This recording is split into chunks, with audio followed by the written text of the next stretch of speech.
that this project gives you is easy access to the information. Unlike textbooks where you have to like look back and like keep on flipping pages after pages, and trying to look for your information, you can easily look it up online. And plus it helps interest students since basically their whole lives evolve around cell phones and laptops. So like they're already into this whole texting slash laptop thing, so it would be easier for them to use it. Okay, another thing that we talked about was how it would conserve a lot of classroom materials. Not having to have the physical textbooks, having them on the online or on a school website or something where you can access it at home and just whenever you need to work on something, you can just get to it. And you don't have to use as many things like for writing on the whiteboards and the books and stuff. It's just all easier to access it just on one device and not have to have everything as spread out. It's all easy access. And then connecting for projects and stuff, students, oftentimes I know, at least for me, and I've heard from other students, working on projects as a group is really hard because one student has to take all the stuff home and then it's hard for everyone to get together and work on it. But if we use the devices in class and have everything online, then it's easier for students outside of class as well to all connect and work on things together. Pay no attention to the old granny right there, that's just for intimidation. Like, we had like a lot of concerns about this project, and first off, we want to point out that no inappropriate use will be tolerated during this project. We want this to be a safe project for students and teachers.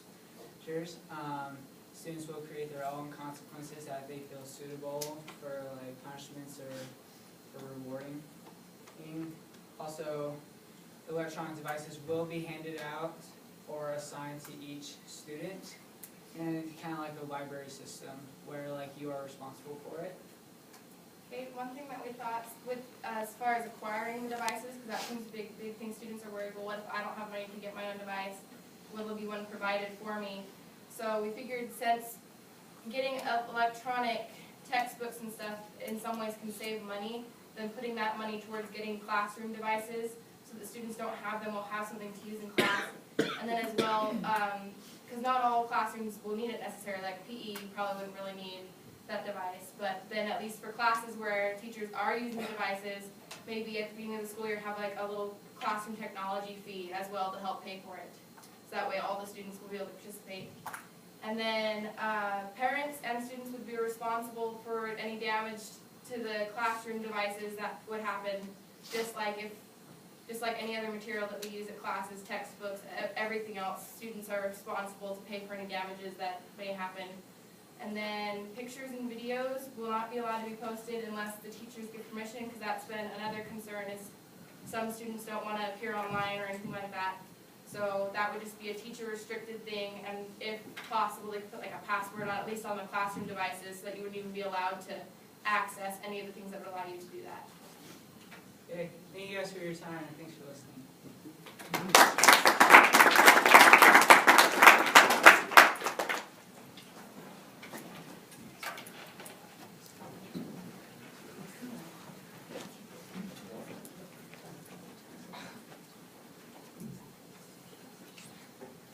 Okay, so we were doing what the parents, like their take on this, and when I was talking to my parents, they just think that it's something that everyone has, and it's just like keeping up with the times that well not everyone, but almost the majority of the students have cell phones that are on them for the most part, and so they were seeing that if like it's more acceptable to be on them and they give you like leniency to be on them, like a set time or whatever, that it will be more, like less of a distraction. And so that was their take on it. And there are those students who have the problem of not having access to certain devices, or those students that would, pocket those classroom sets.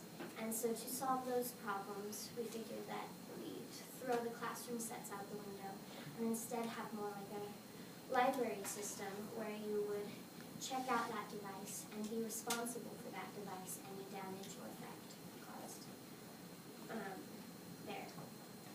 so there would be more stability and less need for larger quantities of sets because classroom sets would require greater cost than individual.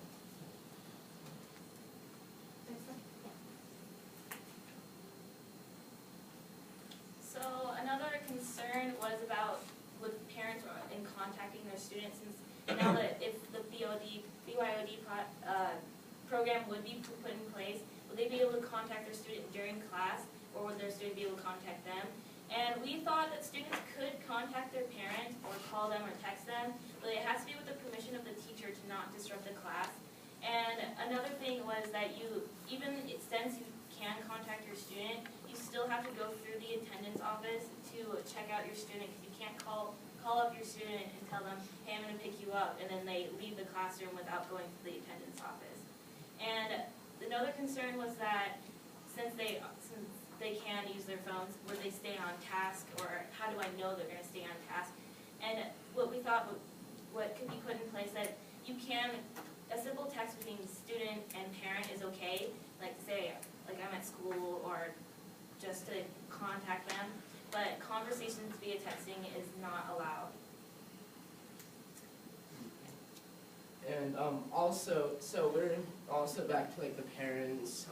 They, like, you may think that they might be get off task, but in all reality, it's a really good idea, because I've had a couple experiences where I've been in class, and like that we've been working on an assignment, and lots of people don't have phones, but I'm someone that does have a phone, and if I ever need to look up an answer or something, not for a test or anything, not cheating wise, but you know, like on just like a regular assignment that's permitted to look up research for, instead of using a book or something, you can get online and you can find a lot more information regarding maybe what you need to find. And I feel like it's a really good idea. It helps you a lot more. And if like everyone has something, it'll be a lot easier to find the information you need instead of having to go through pages and stuff. So it's always like really, it's pretty reliable, I think. So yeah, that's Thank you.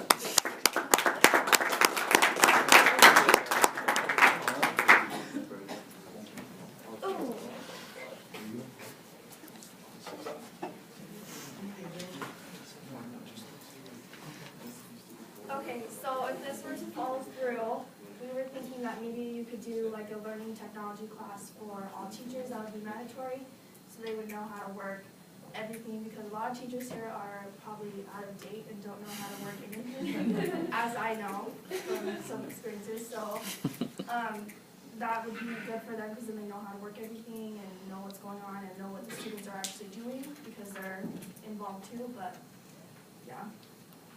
So some teachers can trust their students, but sometimes we're not able to trust our students. So we had some ideas on how we could keep the classroom on task and stuff. The teacher could walk around and, you know, just be kind of aware of what's going on and be watching and maybe giving some kids some warnings. But we also thought, because some students can be trusted, we could set up a classroom monitor, and that classroom monitor is one of our own students, and they can just be looking out through their peers and just kind of telling them, hey, let's stay on task, you know. And it's just a great way to keep also the students involved in the you know, not distractions and things like that. Our also thing that we want to like enforce is that students will not be forced to use their cell phones. It's not mandatory that they use their own devices. We would want like teachers to not like be like, you need to use your cell phone, you know. That's why we would like some class sets maybe in the room, or where they could check them out in the library. But we also want to have like, we also want to like create some apps for teachers and for the students, where we can look up like some cool activities, some fun games that like are educational, which will be fun for both students and the teachers. Any questions? Nope.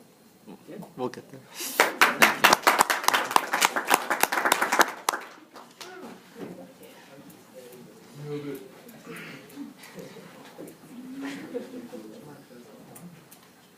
Okay, so our policy is in place because all administrators want their students to have a lot of success in their future, and introducing them to the technologies that we are going to be like working with in our futures is going to help us a lot.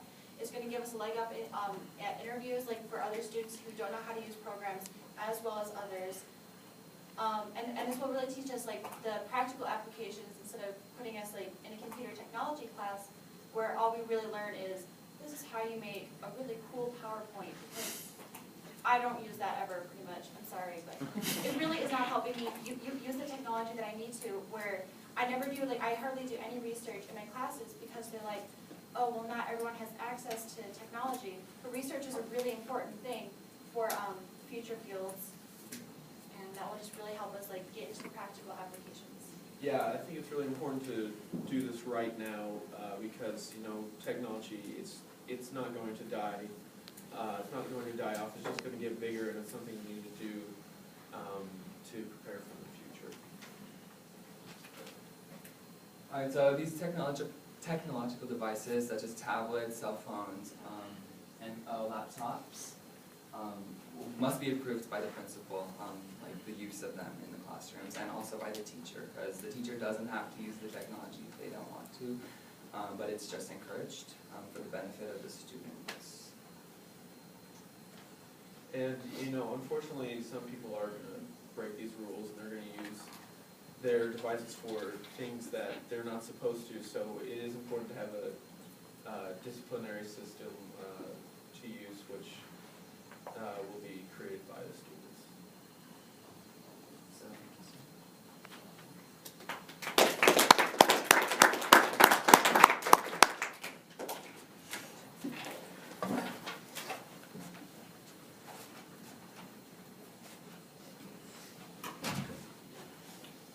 Okay, so how the district's going to manage the passwords and usernames for these devices? We're going to for the login to the wireless network, have their student ID number be their login, and then their password be their Skyward password, and then the district can just keep track of them and keep them up to date.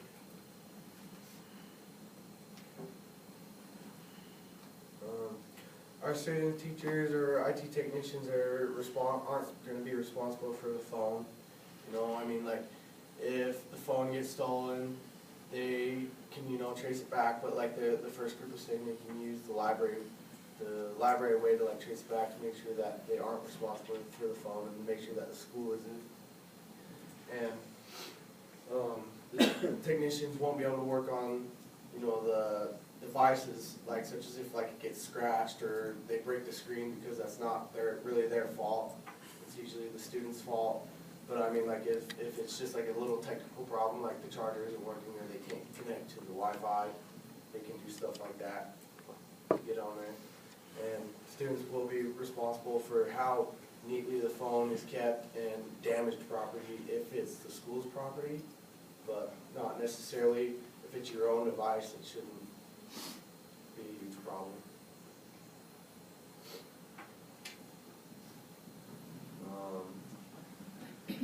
To be able for like the students to be able to get on to this, we could have to like increase the bandwidth and the filters, because if we get this law passed, almost about 90% of the students here will be able to have to get onto the internet and stuff like that. So we're going to need bigger filters, bigger bandwidth, like a lot more passwords and a lot more capacity that's put into the filters, and you're going to have to be able to limit the numbers per access point too. So like from room to room to room, stuff like that.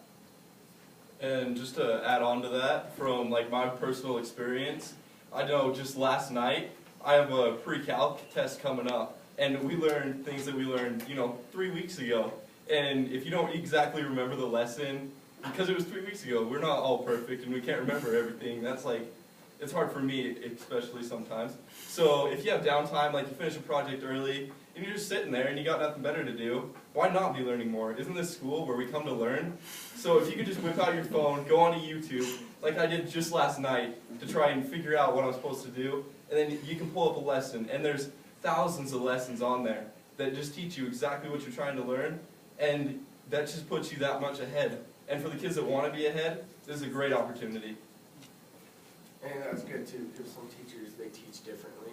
Like I like the way Mr. Potter teaches, because he also teaches using the technology in another way, like in some other presentation someone else made.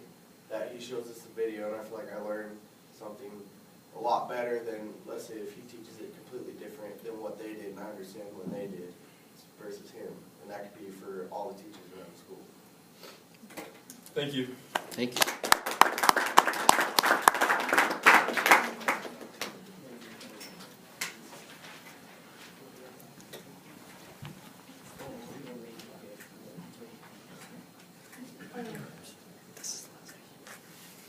Here we are. Alright, concerning law enforcement, it's important to keep in mind that this policy is a privilege, not a right. We're kind of like the practice round. So, there are unfortunately ways that this policy could be taken advantage of. And so, as students, we came up with our own punishments for, I guess, our 3 strikes. Okay, so the first strike would be to take away the device until the end of the class period. And so that would be enough warning, enough for the first time. And then the second strike would be to take the device until the end of the school day. And then by the 3rd time, if they still can't grasp the discipline, then the device would be confiscated and parents will be notified. But however, if a teacher sees fit to create their own sub-policy, students must comply with that policy in the classroom. So if a teacher has their own policy, they'll make it known to the students and then they can work together with it. So if they abuse this privilege, then you can pretty much work it out with your teacher. Basically, just how law enforcement comes into play is that if this privilege really is abused, then we'll take it to law enforcement and they will discipline them however